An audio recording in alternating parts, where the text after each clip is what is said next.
Good afternoon, you ruddy lovely people, and welcome along to your Everton versus Tottenham match preview. Thomas Frank's Spurs side are set to travel to the Dickinson Stadium this weekend for 4:30 p.m. UK time kickoff on Sunday afternoon to take on David Moyes' Everton. What's going to be a very interesting game. If you guys are just as excited for this game as I am, and you enjoy the content on this channel, please do me a massive favour by smashing that subscribe button if you haven't already. Hit that like button as hard as you possibly can. If you're abusing all the buttons, don't forget the notification bell. Give that a Rocky Balboa right hook.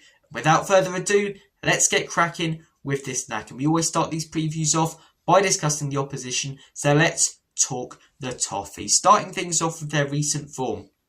They're coming into this game with a mixed bag, really, of recent results. Their most recent game was against Manchester City. They lost 2-0 away.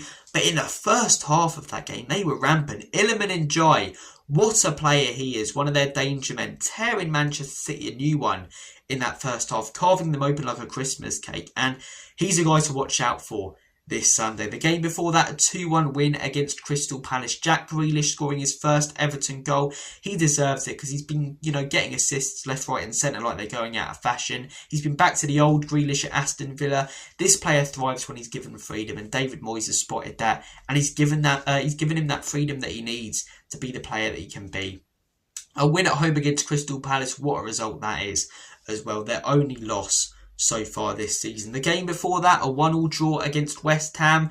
Everton fans would have wanted a lot more from that game considering the form West Ham went into it with. But they had that new manager bounce which lasted about a day under Nuno. And sadly for Everton, this was the day that they had that bounce. So a 1-1 draw there. Jared Bowen scored a great goal to equalise late on, but not the best game. That was a Monday night football. I remember watching it. The game before that, a 2-1 loss away against Liverpool. Look, they probably weren't expecting a lot when they went to Anfield. They rarely beat Liverpool, let alone at Anfield.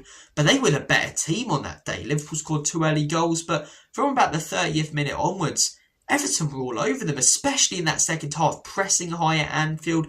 They were exciting to watch. It was a good goal that they scored as well, which comes from them being aggressive further up the pitch. And unlucky not to win that game, or at least get a point out of it. The game before that, a 0-0 draw against Aston Villa. Villa parked the bus a bit in this game. I don't blame, Emery's side at this point. They hadn't scored a goal and they were really struggling, defensively. So I don't blame Emery for shutting up shop in that game. Frustrating for Everton. They would have been hoping to break them down. They've scored 9 goals so far this season, conceded 9. That's in 8 games, so very middle of the road there. Their danger men, I just mentioned Iliman Ndiaye, I mentioned Jack Grealish, but they've got quite a few Everton. They've got some real flair up top, and that's why their sort of style of play has changed so far this season. What do I associate Everton with in recent years? Low block without the ball. Let's park the bus. Stop the ball going in that end. Get it in that end. The old Sean Dyche quote. And smash it up top to the big man who can hold it up and play it wide. There's nothing wrong with that occasionally, but you do it all the time. It's predictable. And if teams are patient enough, they pick you off. Whereas this season, since David Moyes got that quality up top in the summer with Grealish, with Dewsbury Hall, with Dibbling, they've been a lot more attacking off the ball. They've been aggressive. They've pressed high, and with it, they've been creating triangles in final thirds, playing nice, nice knitted together passing moves. That second goal against Wolves is a perfect example of it earlier in the season. They're playing some lovely stuff in the final third, and they're a very aggressive team. It leaves them a little bit more open at the back, which Spurs should try and counter-attack this weekend because they don't have that much pace at the back, and we do have some quick players up top, so we should use that to our advantage. But yeah, Everton are a high-pressing team. They press us high. They win it off us a few times in this game.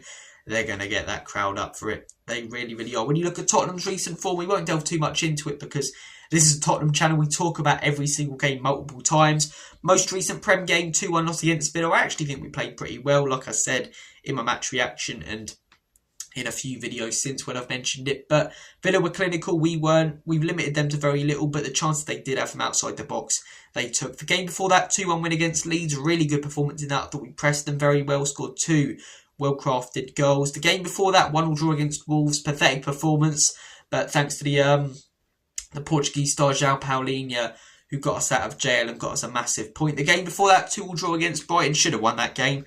That's probably our best performance of the season. Oh no, it's the Man City one, I'd say, but that's the most attacking we've been this season. Very, very unlucky to be 2-0 down early, and when we were coming back, should have won that game. And the game before that, a 3-0 win away against West Ham. We've scored 14 goals so far this season. We've conceded 7. But Spurs are in crisis, according to some fans. According to some fans, questions have to be asked of Frank, a manager who's just come in the door and has scored 14 goals with the likes of Johnson, Odobert, Tell, and, those kind of players up top. Richarlison. He scored 14 goals and we've let in 7. Last season, we were letting in goals like they were going out of fashion.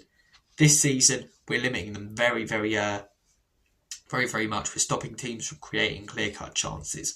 When I look at our last 5 against Everton, this can always play a part in these games. Recent form, perfect example of that, Chelsea. When you look at recent form heading into that Chelsea game, when we do our previews for those games, it's horrible, it's painful, it's PTSD, it brings back very, very bad memories, trauma. But with the Evertons and the Villas and these kind of teams, it's always a mixed bag, and I think it's the same here. Our most recent game, lost 3-2 to them last season. It was 3-0 until we scored like 2 late goals. It was the late show, this time not with James Corden, with Ange Postecoglou. But yeah, we were awful in that game, man. We were absolutely, in the words of Butch from the boys, diabolical, and we deserved to lose. Should have lost by more. Everton were tearing us a new one. They were like 3-0 up in like 30 minutes. It was awful. The game before that, at the start of last season, 4-0 against Everton. Everton had a crap start of the season under Dickinson. We were rampant in that game. I remember Bissouma's banger. That was the standout moment from that game. Very comfortable for us. The game before that, the 2-2 draw against Everton at Goodison. They scored a last-minute free kick to get a point. Not the worst point in the world, but I look at some of them points that we got that season. I'm thinking, if we did pick up a couple of wins, we would have ended up in the Champions League. Having said that, if we ended up in the Champions League with the way we played last season, we would have gone out in the league phase, probably bottom of the table or definitely down there. Whereas few of these losses and draws where we should have got results that season got us in the Europa League, that gave me and many other Spurs fans one of the best moments of their lives. Game before that was a 2-1 win against Everton at home. I don't remember a lot from that game, in all honesty. I remember Vicario. Vicario was right by Christmas, and Vicario saved Christmas, didn't he, with some of his saves. That was one of his games. He'll occasionally have like 1 or 2 games a season. I think he had his one this season against Monaco, where he just turns into like prime Buffon out of nowhere after being like Butterfingers, chocolate hands for weeks. But yeah, fantastic in that game, Vicario. In the game before that, a 1-1 draw away against Everton. That was right after Conte got sacked with Stellini. I remember Harry Kane, I think he clawed... Decore clawed Harry Kane in the face, and people called out Harry Kane for, diving. Meanwhile, Decore was thinking he's like Freddy Krueger grabbing hold of him with his hand in a claw shape. But yeah, mixed bag of recent results. At Goodison, lost 1, drew 2, so we haven't won there recently, which isn't great.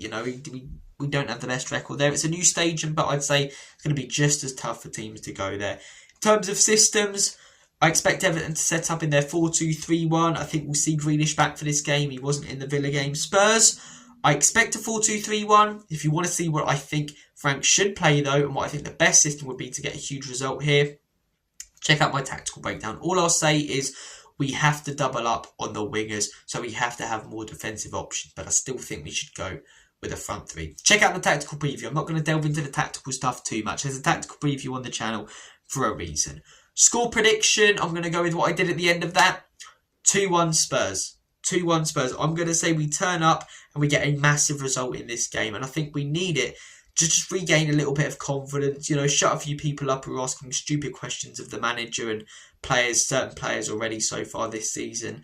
And with some of the games you've got coming up, Chelsea, Arsenal, Newcastle in the Cup, Copenhagen, massive game in the Champions League, we need a bit of confidence heading into them. And that confidence that we built up from such a brilliant start to the season, considering where we were last season, just gone down a little bit in the last few games. So I'm going to say 2-1 Spurs. Going to be an interesting game. Take care of yourselves, guys. Enjoy the game on Sunday. I'm sure you won't if we lose, but I'm sure you will if you win. Unless you're an Arsenal fan who watches this channel purely for pleasure when Spurs don't get the results that they want. That's what I do with AFTV. Take care, guys. All the best. God bless. And as always and forever, come on, you Spurs.